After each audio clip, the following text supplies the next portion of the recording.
அன்பானவர்களே, அன்பு வணக்கங்கள். இறந்தவர் மீண்டும் அதே குடும்பத்தில் வந்து பிறப்பதற்கு வாய்ப்பு இருக்கிறதா என்று ஒரு அன்பர் கேள்வி கேட்டிருக்கிறார். இறந்தவர்கள் மீண்டும் அதே குடும்பத்தில் வந்து பிறப்பார்களா? அதற்குண்டான சூழ்நிலைகள், சந்தர்ப்பங்கள், வாய்ப்புகள் இருக்கிறதா என்றால், பல ஆயிரம் ஆண்டுகளுக்கு முன்னாடியே எழுதிய கருட புராணத்திலேயே கிருஷ்ண பகவான் அதற்குண்டான வாய்ப்புகள் இருக்கிறது என்று கூறியிருக்கிறார். அப்பவே அவங்க ஆராய்ச்சி பண்ணி அதை கூறியிருக்கிறாங்கன்னா அது உண்மையா தானே இருக்கும். எப்படி வந்து பிறப்பார்கள் என்பதற்கு சில விளக்கங்கள் கூட தரப்பட்டிருக்கிறது. எப்படி? அவர்கள் வாழும் பொழுது எந்த விதமான எண்ணங்களை கொண்டிருக்கிறார்களோ அந்த எண்ணங்களுடைய அடிப்படையில் மறுபடியும் அவர்கள் அதே குடும்பத்தில் வந்து பிறப்பதற்கு 100% வாய்ப்புகள் இருக்கிறது என்று முதல் ஒரு காரணத்தை கூறுகிறார். அது அவங்க என்ன சொல்றாங்க, பிராப்த கர்மாவனுடைய அடிப்படையிலே அவர்கள் வந்து பிறப்பதற்கு வாய்ப்புகள் இருக்கிறது என்று கூறுகிறார். இது என்னங்க பிராப்த கர்மா?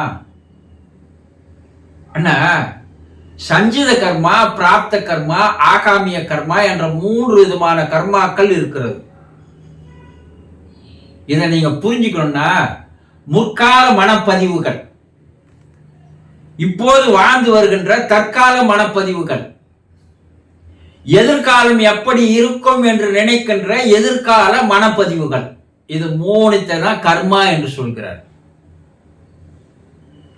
கர்மான்னா என்னங்க? அவன் கர்ம விதிப்படி அவன் வாழறான். அவன் கர்மா அவனை சும்மா விடாது சொல்றாங்க இல்லையா? சிலர் தலைவிதி, தலையெழுத்து என்று கூட சொல்வார்கள். இந்த கர்மாவுக்கு பல பேர் இருக்குது. வாசனைகள், சமஸ்காரங்கள், பதிவுகள் என்று நம்ம சொல்லலாம்.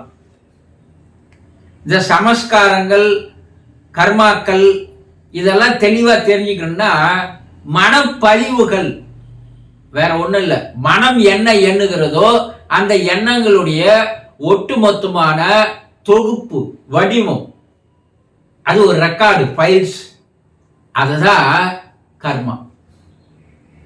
இப்ப நான் இந்த குடும்பத்துல வாழறேன் அண்ணா, அந்த குடும்பத்தின் மீது நான் அதிகமான ஆசை, அதிகமான பற்று, அதிகமான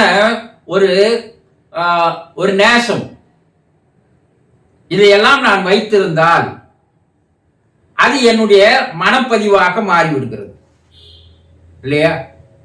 அது என் மனசுல, ஆழ் மனசுல அது பதிஞ்சு போகுது. இப்போ இது தற்கால பதிவுகள். இப்ப நான் வாழும் பொழுது இந்த குடும்பத்தின் மீது அதிகமான ஒரு அக்கறை, அதிகமான ஒரு அன்பு, அதிகமான ஒரு பாசம், அதிகமான ஒரு நேசம், எல்லோருடைய உறுப்பினர்கள் மேல் நான் வைத்துக் கொண்டிருக்கிறேன். இவர்கள் இல்லாமல் என்னால் வாழ முடியாது. இவர்கள் எனக்கு துணையாக இருக்க வேண்டும், நான் அவர்களுக்கு துணையாக இருக்க வேண்டும் என்று நிமிடந்தோறும், மணிதோறும், நாள்தோறும் நான் அதையே நினைச்சிட்டே இருந்தேன்னா, என் மனைவி இல்லைன்னா நான் இல்லை, என் தகப்பன் இல்லைன்னா நான் இல்லை, என் தாய் இல்லைன்னா நான் இல்லை, என் பிள்ளைங்க இல்லைன்னா எனக்கு வாழ்க்கையே இல்லை, இப்படி சொல்றவங்க கேள்விப்பட்டிருக்கிறீங்க, பார்த்துருக்கிறீங்கல்ல. இது மனதிலே அந்த எண்ணங்கள், அவருடைய ஆசைகள், எண்ணங்கள் ஆழமாக பதிவாகி விடுவதற்கு பெயர் தான் பிராப்த கர்மா.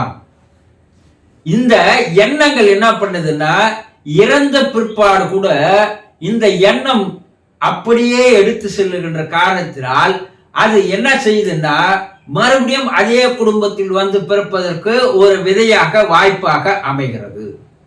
இது முதல் காரணம். இரண்டாவது காரணம், இறந்த பின் போய் இறைவனிடம் அந்த ஆத்மா, இறைவா என்னை மறுபடியும் அதே குடும்பத்திலேயே என்னை பிறக்க வைத்து விடு, எனக்கு உலகில் வேறு குடும்பம் வானா, வேறு இடத்தில் எனக்கு பிறப்பு வானா. ஏன்னா நான் வாழ்ந்த போது அந்த வாழ்க்கை ஒரு சந்தோஷமாக, ஆனந்தமாக, மகிழ்ச்சியாக, இன்பமாக, பரவச பேரானந்தமாக இருக்குது. இதை கூட நான் வேறு ஒரு ஆனந்தத்தை, இன்பத்தை அனுபவிக்க நான் விருப்பப்படல. எனக்கு மறுபடியும் அதே குடும்பத்தில் என்னை போய் பிறக்கவை என்று இறந்து போன அந்த ஆன்மா இறைவனிடம் மன்றாடி நாள்தோறும் அங்கே அது கேட்டுக்கொண்டிருந்தால், இறை ஆற்றலானது அவருடைய ஆசையை நிறைவேற்றி வைக்கிறது, மறுபடியும் அதே குடும்பத்தில் அவரை எடுத்து போய் பிறக்க வைக்கிறது என்று இரண்டாவது காரணத்தை சொல்கிறார் கிருஷ்ண பகவான் சொல்றார். சரி, மூன்றாவது காரணம் என்னன்னு சொன்னீங்கன்னா, இறந்தவர் தன்னுடைய குடும்பத்தையே நினைத்தபடி இந்த குடும்ப உறுப்பினர்களுக்கு நான் மறுபடியும் ஒரு ஆதரவாக, ஒரு பாதுகாப்பாக நான் போனோம், அதனால இறைவனை பிரார்த்தனை செய்யும்படி அந்த ஆன்மா பிரார்த்தனை செய்து கொண்டிருந்தால், அது ஆசை அதிகமாக இருந்தால், இங்க குடும்பத்தில் இருக்கிறவங்க இறைவன் கிட்ட மறுபடியும் பிரார்த்தனை பண்றாங்க, என்னுடைய தகப்பனாரை மறுபடியும் என்னுடைய குடும்பத்தில் வந்து பிறக்க வேண்டும்.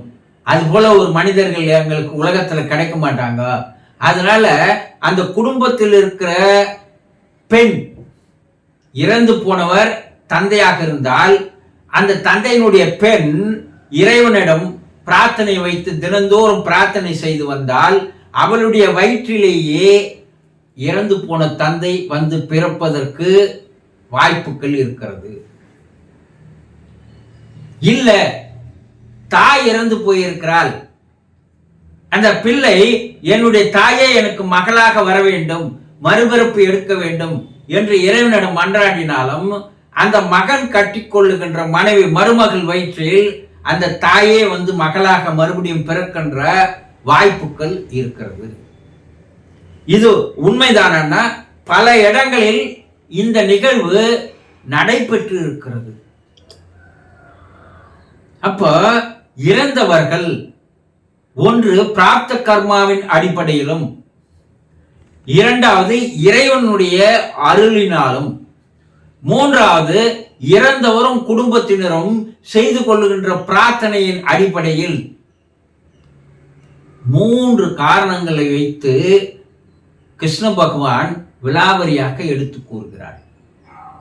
அப்போ அது போல பிறப்பதற்கு வாய்ப்புகள் இருக்கிறது, சந்தர்ப்பங்கள், சூழ்நிலைகள் அமைகிறது என்பதை தெளிவாக எடுத்து கூறுகிறார்கள். புரிந்து கொண்டீர்களா? சந்தோஷம்.